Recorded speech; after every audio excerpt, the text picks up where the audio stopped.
Así comienza Noticias del Futuro. El primer panorama de actualidad con perspectiva profética. Con la conducción de Guillermo Álamo.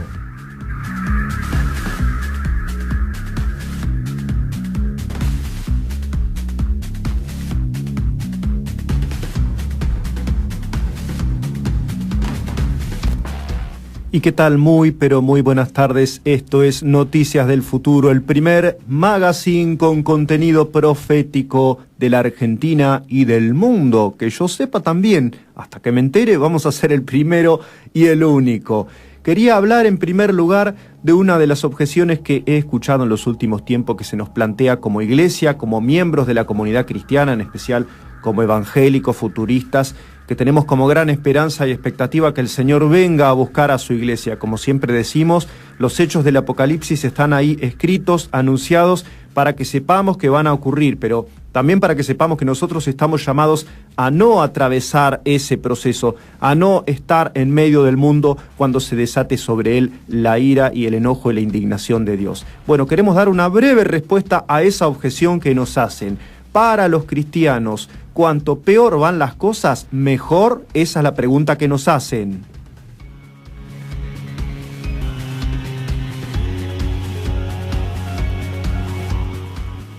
Y es sabido, o fue sabido durante el tiempo que duró todo este movimiento de las ultraizquierdas, de los grupos revolucionarios, en particular los grupos guerrilleros, tenían una consigna que decía, como acabamos de mencionar, ¿no? Cuanto peor, mejor, decían. Ellos eran partidarios de que la cosa en lo político, en lo social, en lo económico, se echara a perder de manera lo más rápida posible para que de este modo quedara un país, por ejemplo, o el mundo mismo al borde de la revolución que ellos ansiaban producir.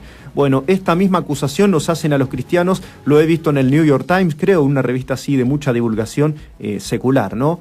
Diciendo en el sentido de que los cristianos estamos esperanzados de que Donald Trump o su administración o toda la situación, el polvorín que se puede llegar a armar en Medio Oriente, a nosotros nos pone contentos justamente por eso, porque estamos esperando que se precipiten los hechos del Apocalipsis. Así que están tildándonos, digamos, de ser promotores, de ser impulsores políticos de un proyecto que lleve al mundo hacia una situación de caos y de anarquía total.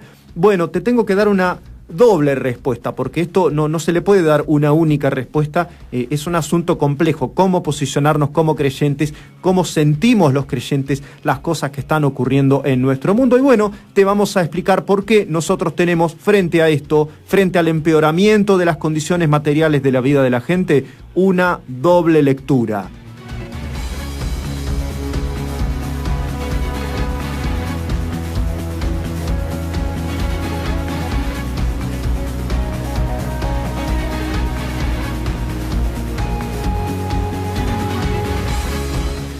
Cuando se aprobó en la Argentina, cuando se empezó a deliberar en la Argentina la cuestión del matrimonio entre hombres y entre mujeres, llamado matrimonio gay por nosotros, matrimonio igualitario por los ciudadanos de este mundo que no tienen ni noción de lo que Dios pide de nosotros, por supuesto, como comunidades, como iglesia, salimos a manifestarnos en contra. Lo hicimos masivamente, se desbordó la plaza de los dos congresos, hubo más de 200.000 personas, no entraba un alfiler realmente en esa plaza de los dos congresos. Fue muy tibia, muy escasa, para no decir amarreta, la cobertura de prensa que tuvo toda nuestra movilización. Pero por supuesto militamos y militamos en contra. Nos dolió cuando se aprobó el matrimonio gay. ¿Sabíamos que era muy probable que se aprobara? Sí, lo sabíamos, pero militamos contra eso. De la misma manera los profetas en Israel sabían el mal que se avecinaba sobre el pueblo de Dios si seguían en la idolatría, en la perversidad sexual, en el egoísmo, la insensibilidad para los males sociales. Sabían que esto podía ocurrir, pero cuando ellos anunciaban que el pueblo debía arrepentirse y veían que no lo hacían, ellos veían que el futuro iba a ser inevitable. Dios iba a expresar su enojo y su indignación, pero por supuesto a ninguno de los profetas les agradó ver la invasión de los babilonios o ver que, por ejemplo, ejércitos enemigos entraban y con lanzas abrían los vientres de las embarazadas. Todo eso, obviamente, desde lo humano y desde lo espiritual, los horrorizó. Y no se alegraban por eso, pero de la misma manera nosotros como cristianos tenemos una noción de las cosas que van a ocurrir y también tenemos una especie de consuelo en el hecho de que aunque vaya todo mal en nuestro país o en nuestro mundo, eso en cierta forma a nosotros nos indica que la redención, como dice uno de nuestros lemas, está cada vez más cercana y tenemos que sacar pecho y tenemos que levantar nuestra cabeza al ver hechos que en sí mismos son amargos, son tristes y no nos levantan el ánimo precisamente en sí mismos estos hechos.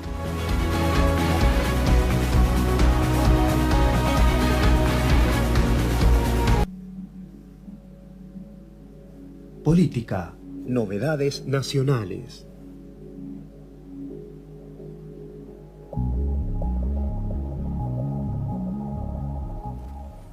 Y la primera de las novedades nacionales tiene que ver con nuestra relación como país con lo que se viene, lo que se ve venir como el futuro imperio del anticristo, cuya plataforma, cuya base no es en sí el imperio del anticristo, es la Comunidad Europea. Macri envió funcionarios, viajó a Europa, se entrevistó con Macron, el presidente de Francia, para negociar un acuerdo de libre comercio entre Argentina, el Mercosur, todo en bloque continental sudamericano, con la Comunidad Europea. Bueno, fracasó en sí esta idea, esta motivación que tenía Macri para viajar a Europa. ¿Y por qué fracasó? Porque se encontró con una enérgica defensa del agro francés por parte de Macron. Hizo un negocio redondo Macri, porque no vino con el acuerdo de libre comercio. Celebramos que no haya habido tal acuerdo de libre comercio al que hemos denominado un poco metafóricamente, pero también un poco literalmente, un pacto con el diablo. Bueno, se vino con un negocio redondo porque se trajo en el bolsillo un puñado de aviones de guerra en desuso que tienen los franceses, no sé si a buen o a mal precio, pero bueno, a ellos no les sirve, dice Macri, a nosotros quizás sí nos sirva. Y bueno, ese fue todo el resultado del periplo de Mauricio Macri por Europa. Así que bueno, por ahora no habrá acuerdo de libre comercio entre el Mercosur y la Comunidad Europea. Nos ponemos muy contentos.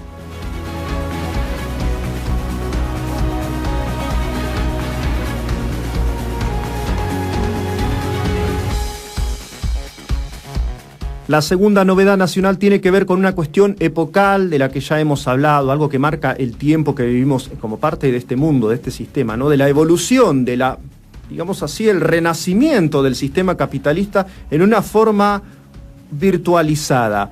Y tiene que ver con que en Neuquén una joven de 21 años denunció haber sido abusada en un consultorio oftalmológico. Hay otros casos anteriores que han ocurrido. Un psiquiatra neuquino de 84 años fue condenado por abusar de 3 pacientes en sus sesiones. Esto en el año 2017. El año pasado, en septiembre, un reconocido ginecólogo neuquino fue acusado de abusar sexualmente de 2 pacientes. Además, una de ellas era su secretaria al momento de los hechos. 2013, un odontólogo fue condenado a 6 años de prisión efectiva por abuso sexual gravemente ultrajante de una paciente de 7 años.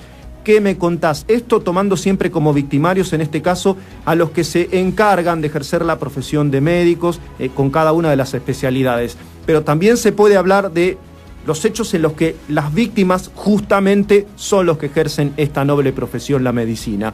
Cuando, por ejemplo, son apretados, cuando se les pone armas encima, cuando se dice más te vale que a este paciente lo salves o si no, no salís vivo de acá, y cosas por el estilo. ¿De qué queremos hablar y por qué le ponemos el foco a un fenómeno que no parece tener tanto que ver? A la crisis de la que ya hablamos desde nuestro primer programa, de lo que llamamos los espacios cerrados, los espacios de lo que llamaba también la sociedad disciplinaria, ¿no?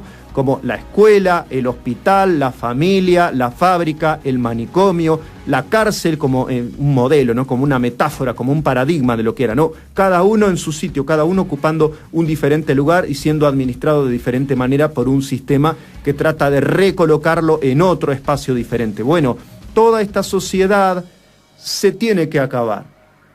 Tiene que ceder paso a una nueva forma de administración en la que justamente van a estar encerrados todas las personas del mundo en espacios digitales, no en espacios cerrados, sino en espacios virtuales, y justamente los que no van a tener un sitio en donde habitar, los excluidos, van a ser los castigados. Los castigados van a ser los que van a estar sueltos.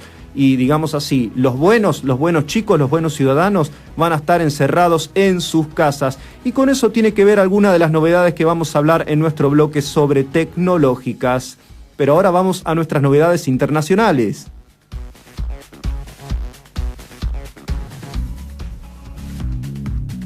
Política. Novedades internacionales.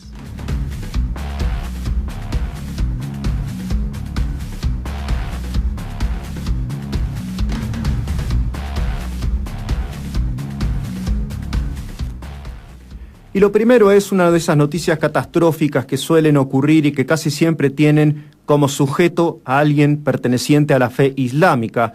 Y en este caso se trata de Kabul, donde un atentado con una ambulancia bomba dejó al menos 95 muertos. Esto es la capital de Afganistán.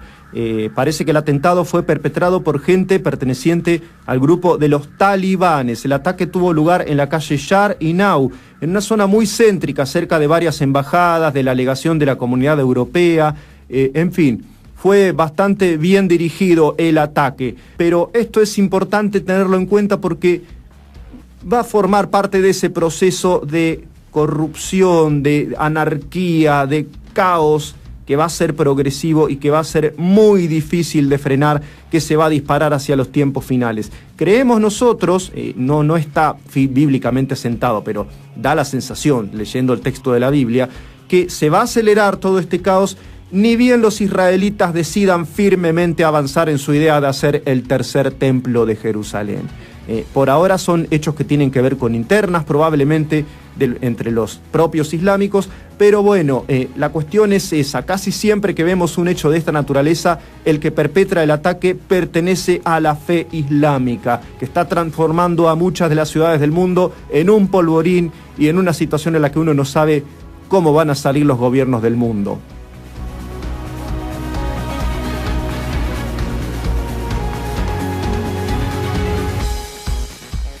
La siguiente noticia tiene connotación moral y espiritual. Un pedófilo acusado por abusar de 3 niñas. ¿Sabés qué argumento está presentando en los tribunales? Dice que es un niño de 9 años atrapado en un cuerpo de hombre. Dice que pertenece a la identidad transedad. O sea, viste que el transexual que es una mujer atrapada en un cuerpo de hombre o viceversa. Bueno, este señor dice que es un niño atrapado en un cuerpo de adulto. El tema es hasta dónde va a llegar nuestra sociedad en convalidar esta clase de locuras, de perversidades, porque ahora estamos absolutamente todos de acuerdo si llamamos perverso y sinvergüenza y caradura a un tipo capaz de presentar semejante argumento después de haber abusado de 3 niñas. Pero hace algunos años también estábamos todos de acuerdo en decir que la homosexualidad era una perversidad y que alguien que decía soy una mujer atrapada en un cuerpo de hombre era un sinvergüenza. El punto es hasta dónde va a llegar nuestra sociedad convalidando esta clase de conductas. ¿Hasta dónde? ¿Cuál va a ser el límite? ¿Habrá algún límite en la perversión, en la fermentación de la moralidad de la gente? A la vista da toda la sensación de que no hay garantías, de que de aquí a 10 o 20 años un colectivo de tipos que quieren abusar de niños no defiendan lo suyo como una nueva identidad sexual y traten de imponérselo al sistema legal y al sistema, pero incluso educativo, como lo están haciendo, porque hasta en el jardín te enseñan toda este chamullo y esta perorata de la identidad sexual, de las nuevas identidades sexuales. Así que, la verdad, una gran alarma nos queda sonando en la cabeza cuando vemos casos como estos.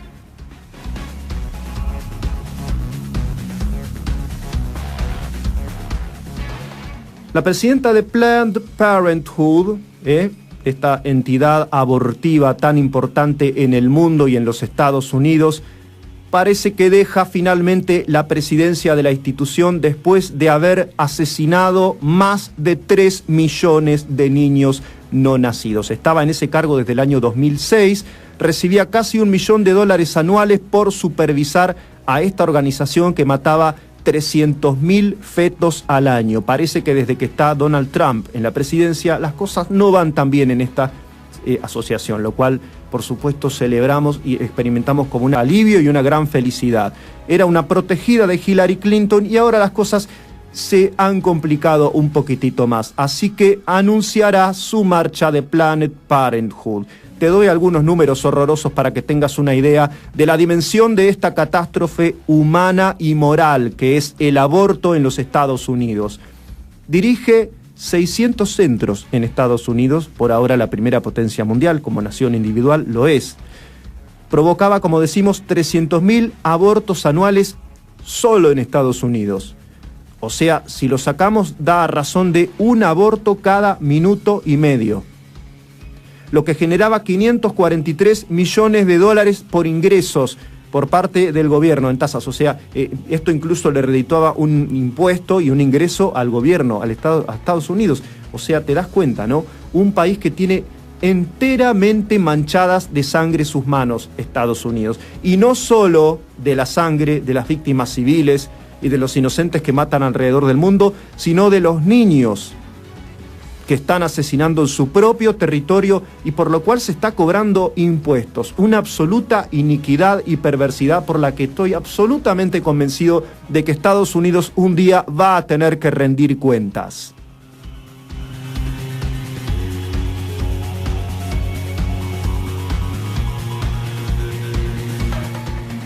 Y la última noticia tiene que ver con esta clase de crestas de la ola que se van tan rápidamente, mutan. Estamos en esa especie de modas, ¿no?, económicas que decimos, uy, esto va a transformar el mundo, esto va a traer una nueva era en cuanto al dinero, en cuanto al manejo de las cosas en lo económico, y tiene que ver con el Bitcoin, ¿no?, nuestras queridas criptomonedas. El cofundador de Apple se puso nervioso y vendió todos los Bitcoins que tenía. El cofundador de Apple se llama Steve Wozniak, ¿no? Dice que los había comprado cuando estaban a razón de $700 la unidad. No dijo cuánta cantidad realmente había comprado, porque eso sería interesante ver cuánto ganó en el medio, ¿no? Bueno, el Bitcoin había llegado a valer $20.000, pero después en esta cosa de montaña rusa que tuvo la cotización en las últimas semanas, quedó por debajo de los $10.000. Y él dijo, no, estoy muy preocupado, esto me está haciendo mala sangre, así que vendo todo, arréglense como puedan. Vamos a ver qué resulta suceder de esto para la cotización y la existencia misma de la criptomoneda favorita de todos, el Bitcoin.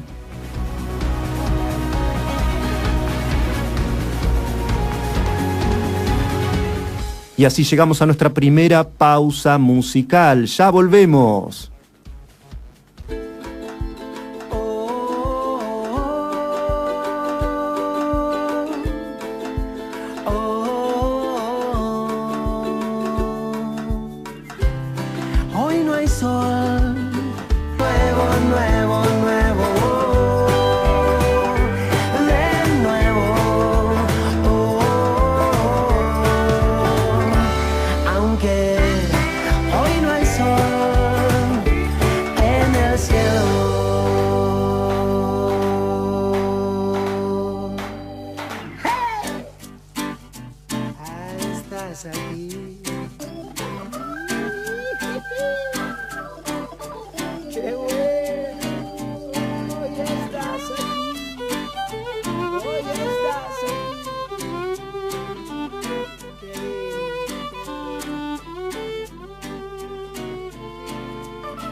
Israel, ese reloj profético.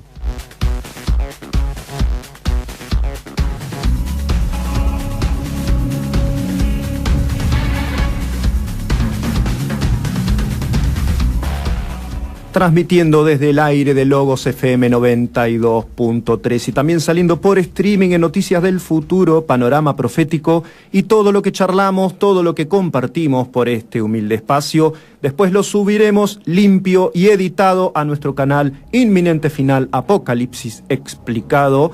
Y en este bloque queremos hablar primero de Israel y de algunas situaciones que se han planteado en cuanto al pueblo escogido de Dios, de cuyas peripecias políticas tenemos que estar muy atentos, porque son nuestra señal favorita a la hora de poder evaluar en qué tiempo estamos viviendo ahora.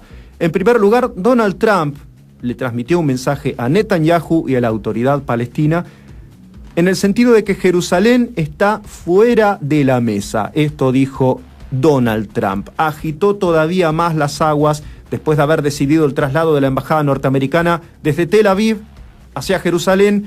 Dijo que los palestinos tienen que sentarse a negociar la paz. De lo contrario, él les va a quitar las ayudas económicas que están recibiendo. Los palestinos, además, tuvieron una actitud, una especie de portazo en cuanto a las negociaciones porque resolvieron no recibir a Mike Pence, al vicepresidente de Estados Unidos. La verdad es que hay muchos tires y aflojes en esta cuestión. Los palestinos quieren disciplinar a Estados Unidos y la verdad es que la dependencia económica que tiene Palestina con relación a todos los otros países es extraordinaria. Es un país sumamente dependiente, este proyecto de país que son los palestinos ahora. Así que eso es lo que dice Donald Trump. Se tienen que sentar a negociar y habiendo aceptado que Jerusalén ya es parte, ya es la capital política de Israel. Eso es lo que Estados Unidos dice. Y si no, bueno, acaban de tomar algunas decisiones concretas ya Donald Trump. Por eso decimos que no solo se está revolviendo la política internacional con palabras y declaraciones, sino también con hechos de parte de la administración Trump. 65 millones de dólares que aporta Estados Unidos al presupuesto de la Agencia de la ONU para Palestina fueron congelados. También se suspendieron ayudas para refugiados palestinos en otros 45 millones en cuanto a ayuda alimentaria. Así que eso dice Estados Unidos. No se discute Jerusalén. Hablemos de la paz, pero no se va a discutir Jerusalén. Este es el mensaje que le manda a la política internacional y no solo a la Organización para la Liberación Palestina, Donald Trump.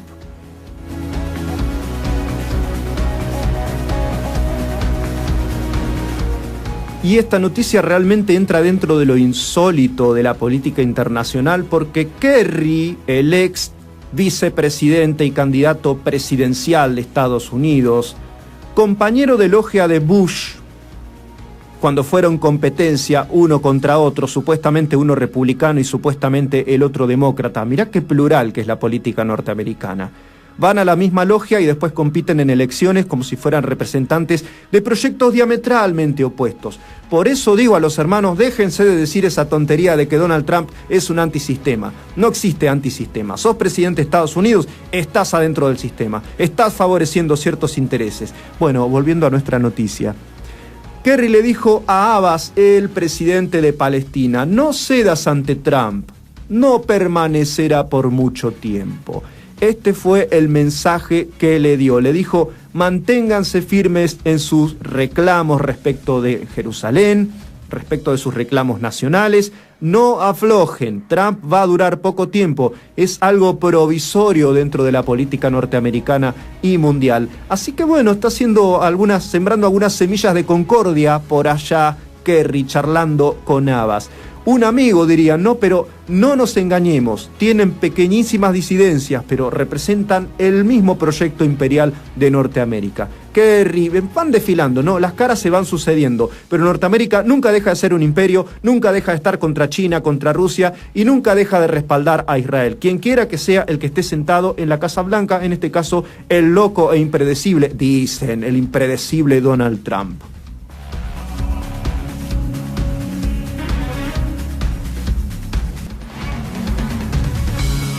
Tecnológicas, artilugios que anticipan lo que viene.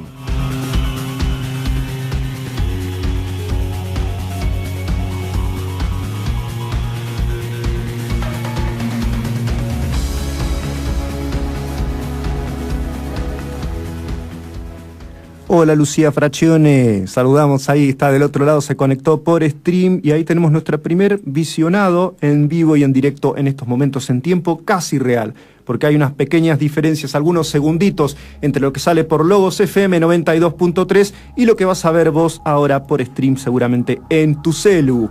Y nuestra novedad tecnológica tiene que ver con la tienda que Amazon abre en Seattle, Estados Unidos. El primer supermercado en Estados Unidos sin cajas ni cajeros.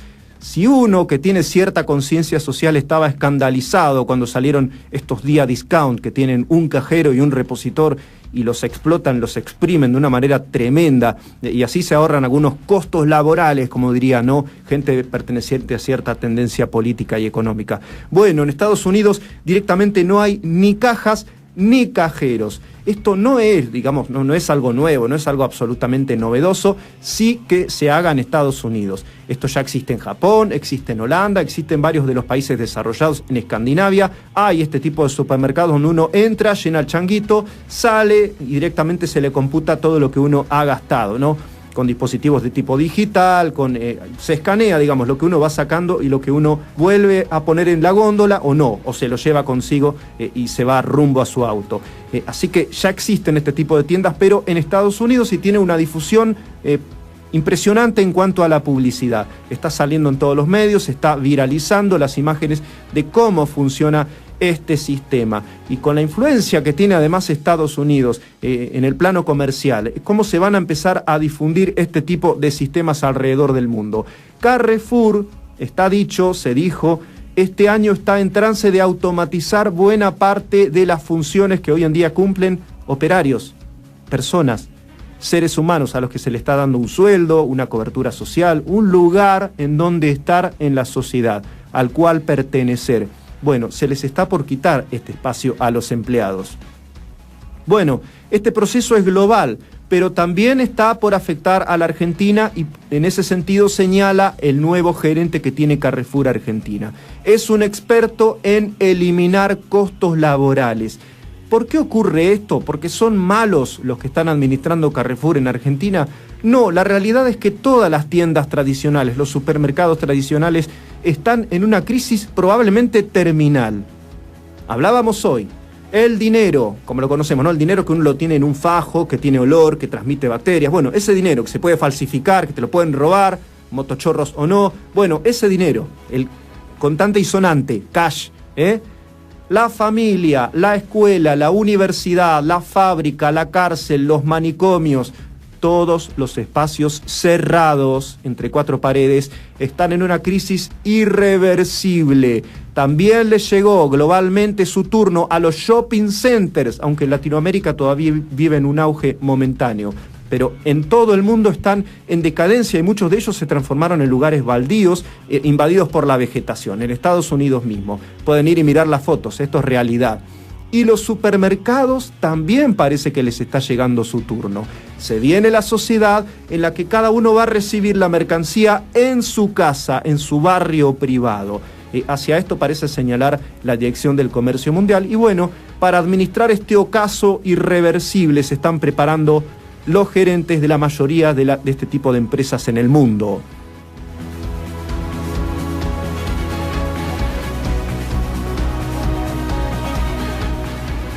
Pausa musical. En el próximo bloque tenemos nuestra entrevista, la primera entrevista que hacemos en este ciclo Noticias del Futuro.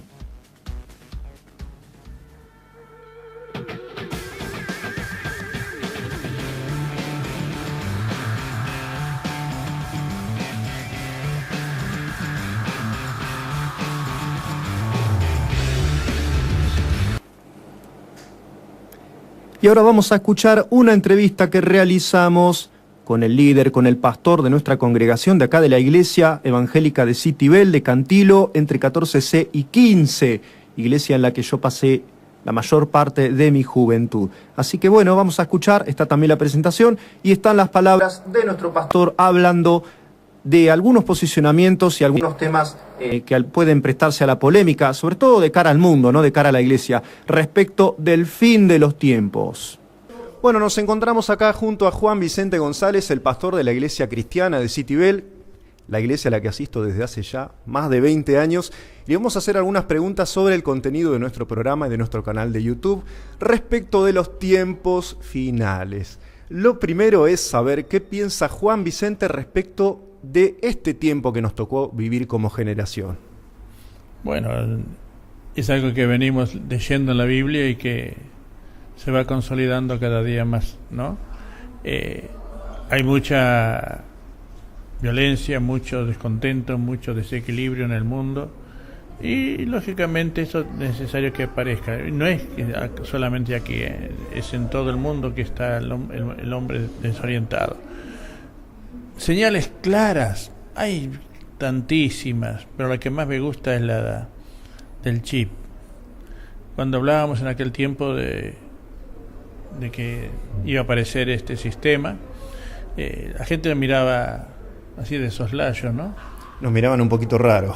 Claro, como si están hablando así cosas que no tienen sentido.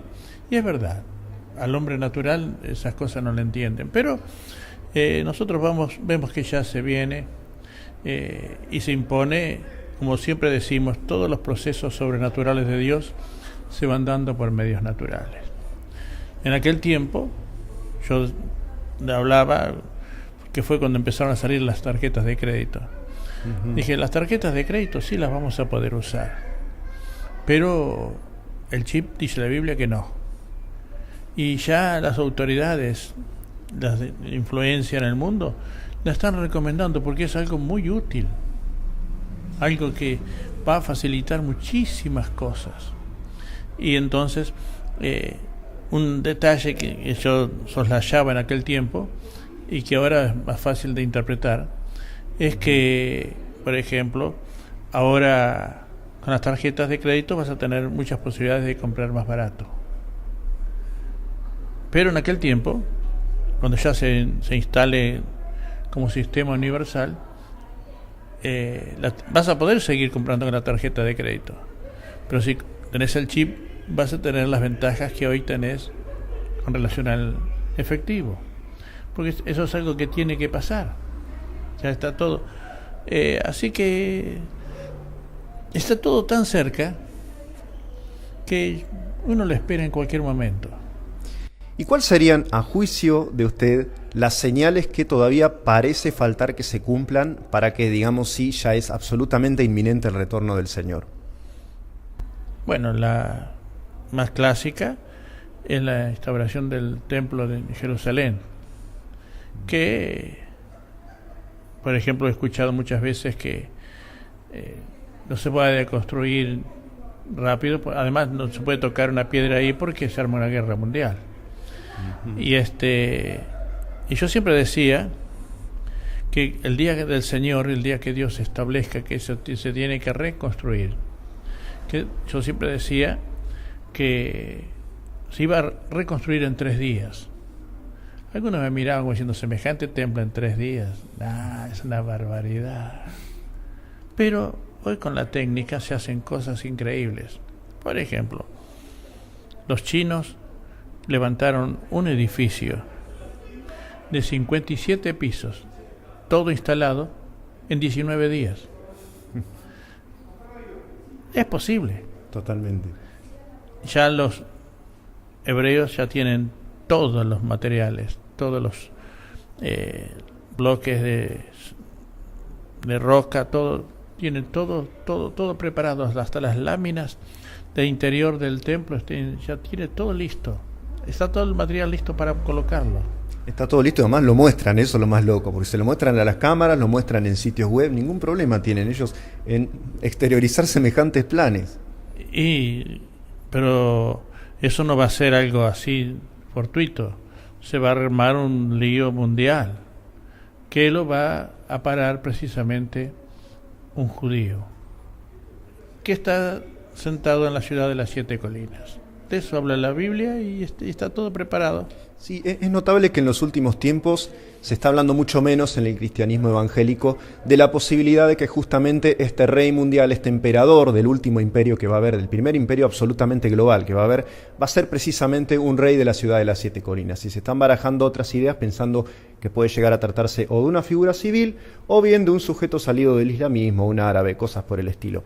Tendrá que ver algo con la espiritualidad de estos tiempos también, ¿no? Totalmente, donde la palabra de Dios y el cristianismo y todo eso es totalmente ignorado. Más es considerado retrógrado el hecho de hablar de la palabra de Dios. Bueno, una última pregunta finalmente. ¿Qué tiene que saber tanto el creyente que ya aceptó a Jesús en su corazón como el que todavía no lo hizo, digamos, ¿Qué panorama nos espera de aquí a unos años si, como pensamos, la venida del Señor está tan cercana? ¿Y qué es lo que deberíamos hacer en este momento? Bueno, el cristiano sabe que el Señor, el día que el Señor lo venga, va a alcanzar el deseo de todo corazón de aquel que busca de Dios. Vamos a ver al Señor cara a cara. Y es verdad, vamos a morir a este estado de cosas, pero para nosotros la muerte es un problema resuelto. Ya sabemos a dónde vamos y conocemos el camino. El problema es la incertidumbre y la ignorancia de aquel que no quiere saber nada de las cosas de Dios. Va a ser momentos de muchísima angustia. Va a pasar muchas cosas que no va a poder entender. Pero es así lo que Dios dice. Y cuando Dios dice algo, Dios cumple. El hombre no, pero Dios cumple con todo lo que dice. Así sencillo es. Pobrecito aquel que no acepta la misericordia de Dios. Sí, es un tiempo absolutamente clave y en eso estamos absolutamente unánimes también todos los cristianos de cada una de las ramas de la cristiandad. Así que, bueno, es todo. Gracias para Inminente Final Apocalipsis Explicado. Así que, bueno, escuchábamos las palabras del pastor de la Iglesia Cristiana de Citibel, de calle Cantilo, ex entre 1 y 2, ahora entre 14C y 15, respecto de los temas más interesantes de los tiempos finales. Él destacó como señales lo del microchip, la automatización, ¿no? La desaparición del dinero en efectivo que mencionábamos recién justamente, que tiene tanto que ver con estos procesos de decadencia del comercio tradicional que trabaja con el dinero. También hablaba de la construcción del tercer templo de Jerusalén y finalmente unas palabras respecto de que los cristianos nos vamos del mundo en cuerpo y alma, somos raptados a la presencia de Dios y sobre este mundo va a venir una hora de una gran incertidumbre y de hechos que van a conmocionar como jamás antes en la historia a las naciones. Así que ahora vamos a una pausa musical y enseguida venimos con el capítulo 12 de Apocalipsis que tenemos que analizar juntos. Es un capítulo que tiene lo suyo, pero te voy a contar lo que más o menos yo entiendo a partir de lo que se lee en este texto tan extraño y tan interesante de la Biblia.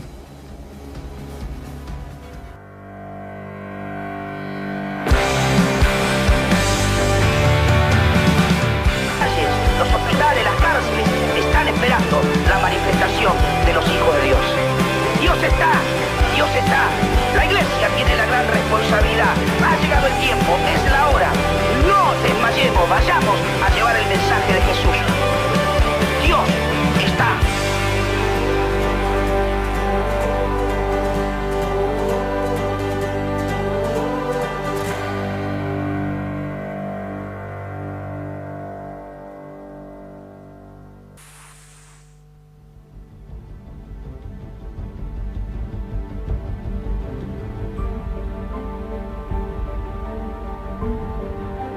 Apocalipsis explicado. Dios le quita el velo al futuro del mundo.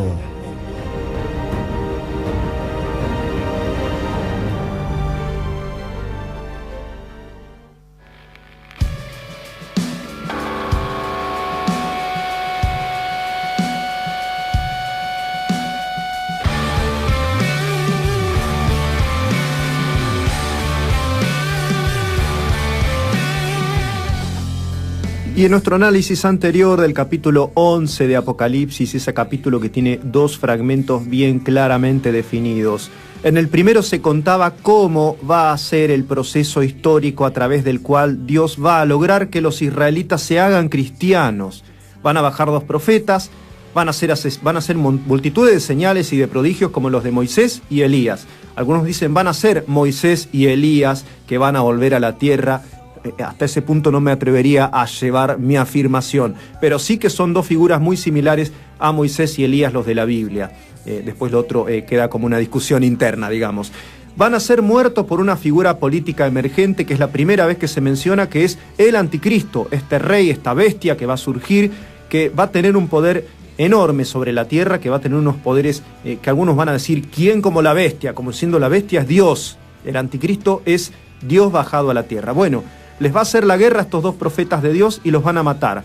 A los 3 días van a resucitar delante de todo el mundo va a poder presenciar este hecho. Habrá un terremoto en Jerusalén, van a morir 7.000 hombres y como consecuencia Israel va a reconocer que Jesús fue finalmente el Mesías enviado por Dios. Sigue la historia, pero lo que se revela en el resto del capítulo 11 es la séptima trompeta, de acuerdo con este esquema que siempre nos gusta mostrar, para que se entienda el sistematismo esencial del libro de Apocalipsis. Quiere decir que fue un libro planificado, es un libro inteligentemente diseñado. Son como cajas chinas, decimos, o como las mamushka, como decimos en la Argentina, matroshka se llaman realmente en Rusia.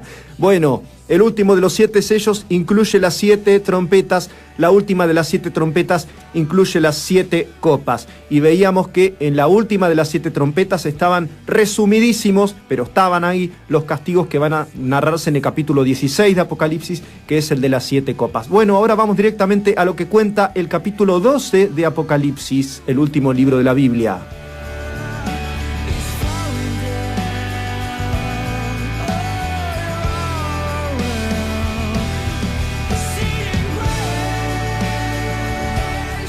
Dice que apareció en el cielo una gran señal. Acá entramos con simbolismo, pero estos son entes que representan gente del bando de Dios, digamos, que están del lado bueno de la historia. Dice una gran señal, una mujer vestida de sol con la luna debajo de sus pies y sobre su cabeza una corona de 12 estrellas. Estaba embarazada, estaba con dolores de parto, gritando, estaba en la angustia misma de estar por dar a luz. Y dice que apareció en el cielo otra señal, un gran dragón rojo escarlata, con 7 cabezas y 10 cuernos y 7 diademas sobre su cabeza. Y arrastraba la tercera parte de las estrellas del cielo en su cola y las arrojó sobre la tierra y se puso enfrente de la mujer que estaba para dar a luz. ¿Para qué? Para comerse al hijo que iba a dar a luz esta mujer. Así que tenemos en principio en este capítulo 12 de Apocalipsis 3 personajes. Tenemos un protagonista y un antagonista.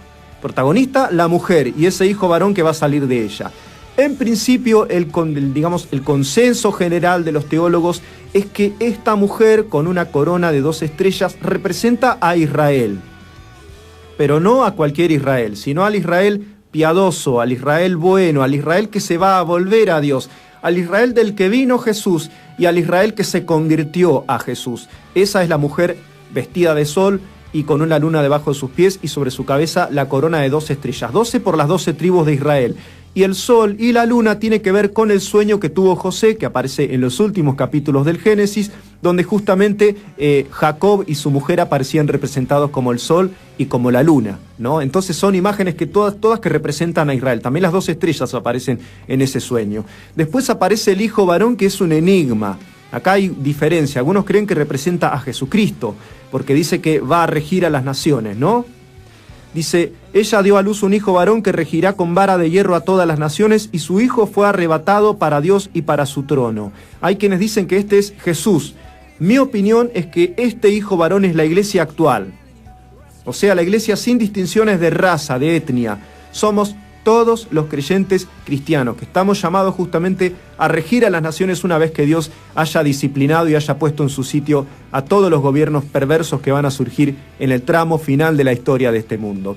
Yo pienso que somos nosotros ese hijo varón. ¿Y por qué lo digo? Porque justamente aparece un verbo en griego que es tan significativo en la Biblia, que es el verbo ser arrebatado. Herpasen, dice el texto griego, es un aoristo. O sea, está diciendo un hecho que ocurrió en el pasado, en un plano narrativo, pero es del mismo verbo harpazo, que representa para los cristianos, sobre todo del lado evangélico, el rapto de la iglesia. Nosotros seremos llevados en cuerpo y alma, sin atravesar por la muerte física, a la presencia de Dios. O sea, va a haber una muerte instantánea, digamos, pero vamos a ser llevados con cuerpo, alma y espíritu a la presencia de Dios, mientras en la tierra tienen lugar todos estos acontecimientos de los que siempre hablamos, ¿no? Acá volvemos a presentar el planito temporal para que se entienda. Todo este proceso no lo vamos a atravesar nosotros, los que somos actualmente los fieles, los cristianos que estamos aún en el mundo predicando la palabra.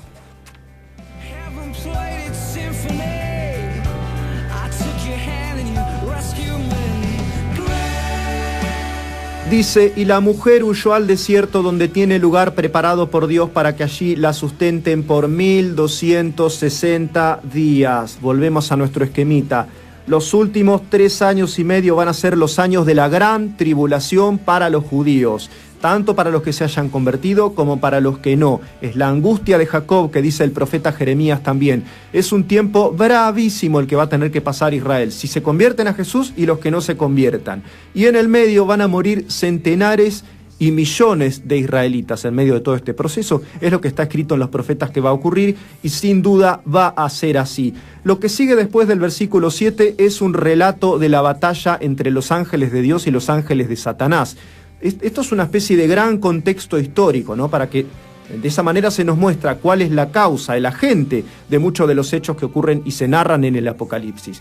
Dice que Satanás va a ser echado, va a ser derrotado, ya lo fue, digamos, pero te está dando un contexto de por qué ocurren las cosas que ocurren. Y lo que no ocurrió, a mi juicio, para algunos sí, pero yo opino que no, es que Satanás sea precipitado, echado sobre la tierra. Satanás está en un lugar intermedio, dice la Biblia, entre la presencia de Dios y la tierra, pero no arrojado sobre la tierra. Eso es lo que va a ocurrir durante los últimos 7 años de historia del mundo, y esto va a posibilitar la aparición, el surgimiento y la entronización de ese último gobernante global, el anticristo, que si vos mirás bien cómo es la descripción bíblica, dice exactamente lo mismo que dice de Satanás, que tiene 7 cabezas, que tiene 10 cuernos, que es de color rojo y que está profundamente ligado a las fuerzas del mal. Entonces, todo lo que va a ocurrir va a ser posibilitado porque durante los últimos 7 años, los ángeles de Satanás y Satanás mismo estarán activos sobre la tierra.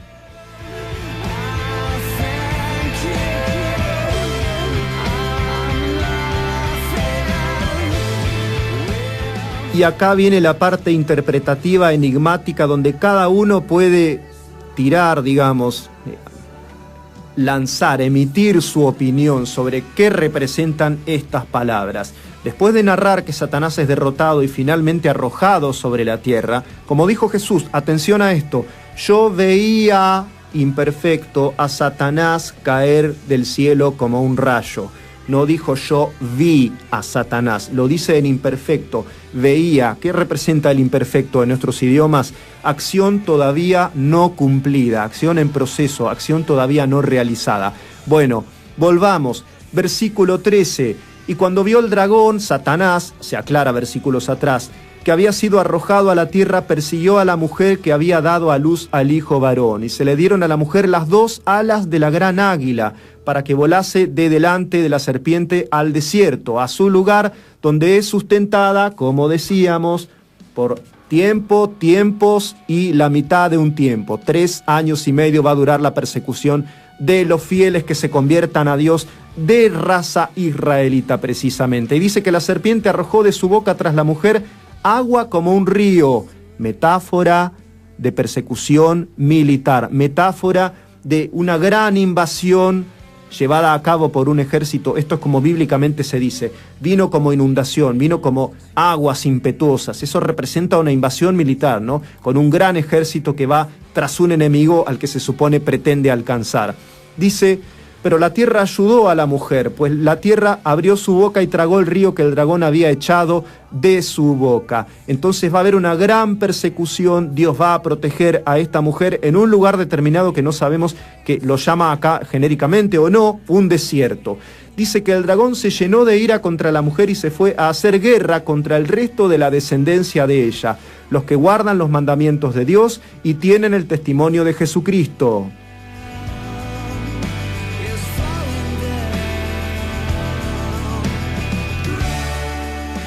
El enigma es, está bien, sabemos quién es la mujer, son los fieles de Israel, de los cuales vino Jesús y los cuales se convirtieron a Jesús. El hijo varón, suponemos que somos todos los cristianos de todas las razas, incluidos los israelitas. El dragón es Satanás, lo aclara el mismo texto, la serpiente antigua, el dragón, Satanás. Y finalmente aparece una nueva identidad, que son los descendientes de la mujer. ¿Quiénes son estos descendientes? Son personas que se van a convertir y que quizá no sean israelitas durante estos 7 años posteriores a que los cristianos actuales seamos llevados al cielo. La verdad no lo podemos ni negar ni afirmar. Lo que sí está claro que dentro de este grupo selecto de israelitas que van a ser salvos, que no sabemos exactamente si son los 144.000, eso el texto por lo menos no lo aclara del todo. No sabemos si nos está abriendo la puerta a la posibilidad de que algunos que no sean judíos se conviertan después del rapto de la iglesia durante los 7 años previos al fin de los tiempos.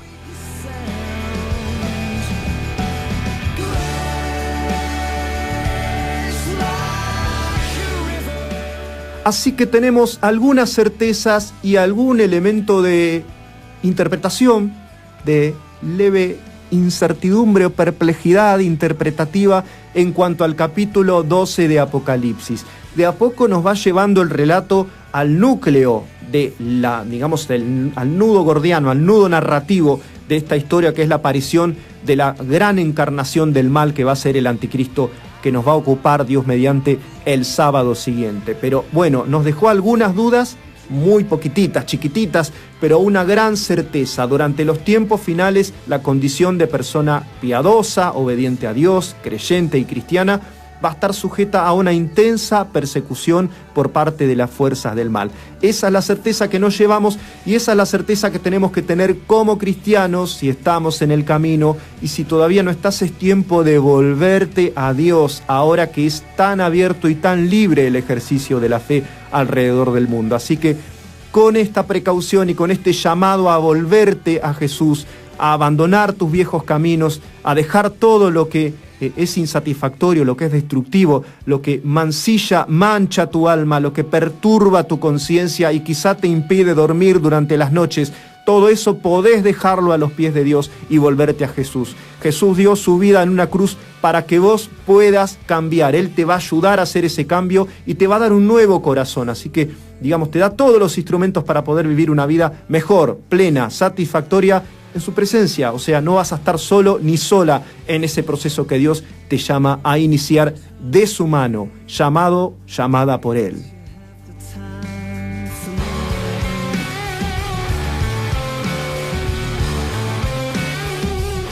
Saludamos así a nuestros oyentes de Logos FM, saliendo por el aire del Gran La Plata en 92.3 de tu dial. También por streaming en Noticias del Futuro, Panorama Profético, hoy se han sumado y están del otro lado. Un saludo también, y a los que nos van a seguir en Inminente Final Apocalipsis Explicado, nuestro canal de YouTube.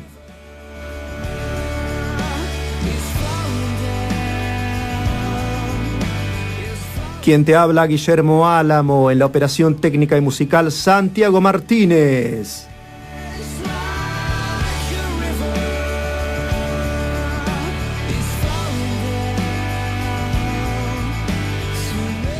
Dios mediante, nos volvemos a encontrar en este mismo lugar, en esta sintonía, el próximo sábado a las 17 horas, con más Noticias del Futuro. Chau, bendiciones.